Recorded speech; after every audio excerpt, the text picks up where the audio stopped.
Imagine a small Alaskan village grappling with the relentless force of nature, only to have crucial financial lifelines yanked away just when they needed them most.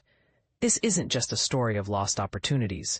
It's a heated clash over climate resilience, government priorities, and the true cost of prevention versus reaction. Dive in as we unpack the EPA's bold defense of canceling a vital grant, and you'll see why this decision has sparked outrage and debate. But here's where it gets controversial. Is saving taxpayer money worth risking entire communities? Let's start from the beginning. Under President Donald Trump's leadership, the Environmental Protection Agency, EPA, recently stood firm in justifying its earlier choice this year to withdraw a $20 million grant. This funding was earmarked to combat coastal erosion, a process where rising seas and powerful storms gradually wear away land, threatening homes and infrastructure in the remote village of Kipnuk, located in western Alaska.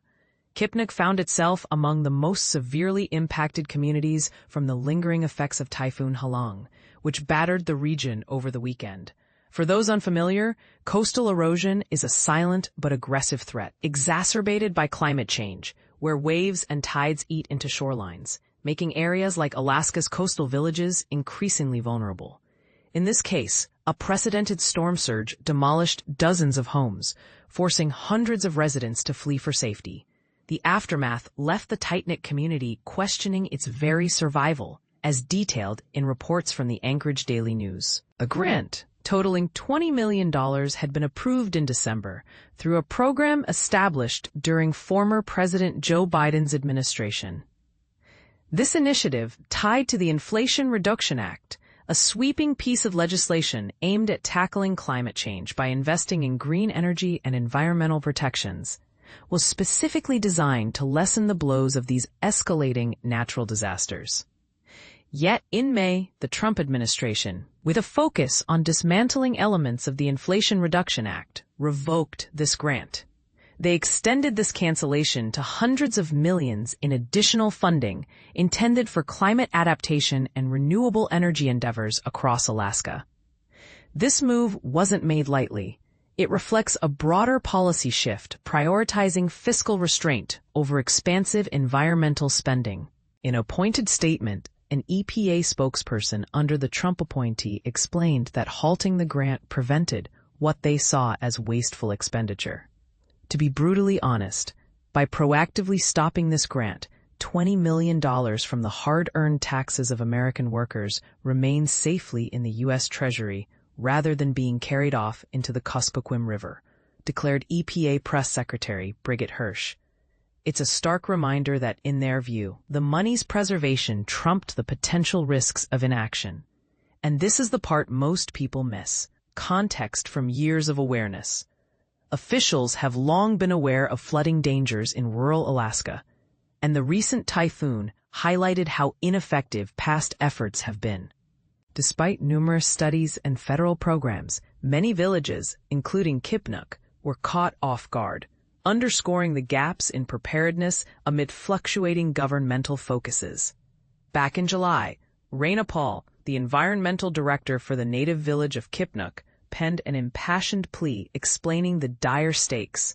Without the protective barrier that the grant was set to build, essentially a sturdy structure to shield against erosion and flooding, the village's homes, walkways, power lines, and even hazardous materials risked tumbling into the river. Fast forward to this past Sunday, and that nightmare became reality. Homes, boardwalks, and power lines were submerged. Without this barrier, we might have no choice but to move our whole village elsewhere, Paul had warned. It's a powerful example of how such grants aren't just about money. They're about safeguarding lives and cultural heritage in fragile communities. The cancellation has ignited fresh scrutiny, especially as Kipnuk residents cope with the devastation. Even some EPA staff members involved in evaluating the grant application have voiced their dismay.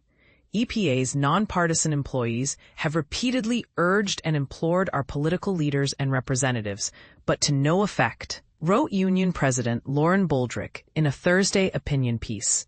She represents many Alaska-based EPA workers. You didn't listen or show concern, and now the fallout from your indifference is painfully evident.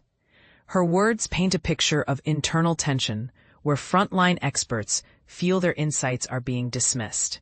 U.S. Senator Lisa Murkowski offered a balanced perspective in a Tuesday statement, acknowledging that the grant likely wouldn't have been completed in time to avert this storm's damage.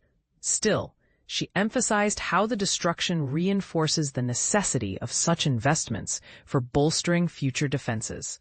Even though this terminated grant probably wouldn't have finished construction quickly enough to stem the flooding we're witnessing, it highlights the pressing demand for federal resources to fortify these areas against resilience, as well as the need to slash unnecessary bureaucracy and paperwork that burden small places like Kipnuk, Murkowski stated.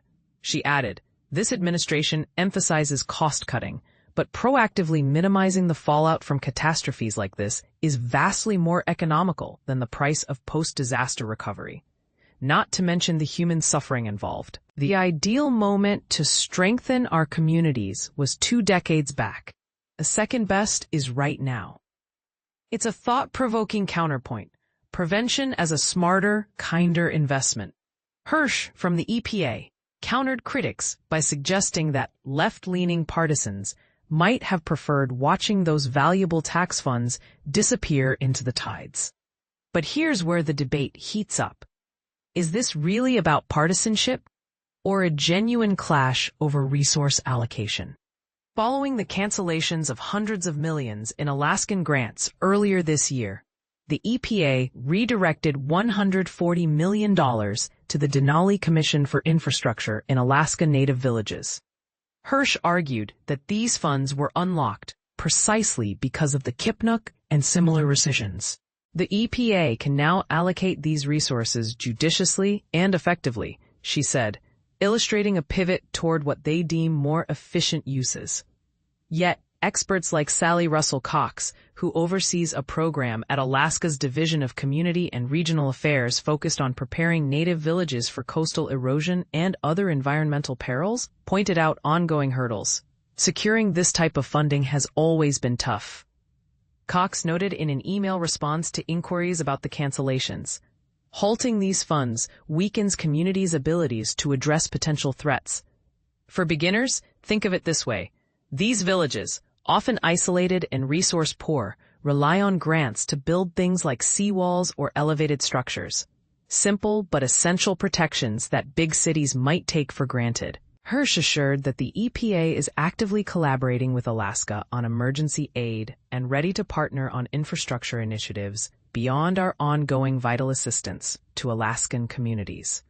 This suggests a commitment to response even if proactive funding is scaled back. For decades, federal alerts have flagged the dangers of coastal erosion to Alaska Native villages. However, despite waves of reports and funding schemes, numerous communities like Kipnuk remained ill-equipped for this weekend's tempest, amid ever-changing federal and state agendas. It's a systemic issue, blending climate science, policy, and community needs. So, where do you stand? Is the Trump administration's focus on fiscal savings a pragmatic choice? Or does it dangerously undermine vulnerable populations? Could redirecting funds to other projects truly make up for lost opportunities in climate resilience? Share your thoughts in the comments. Do you agree that prevention is cheaper than cure? Or is this just political maneuvering? We'd love to hear your perspective and continue the conversation.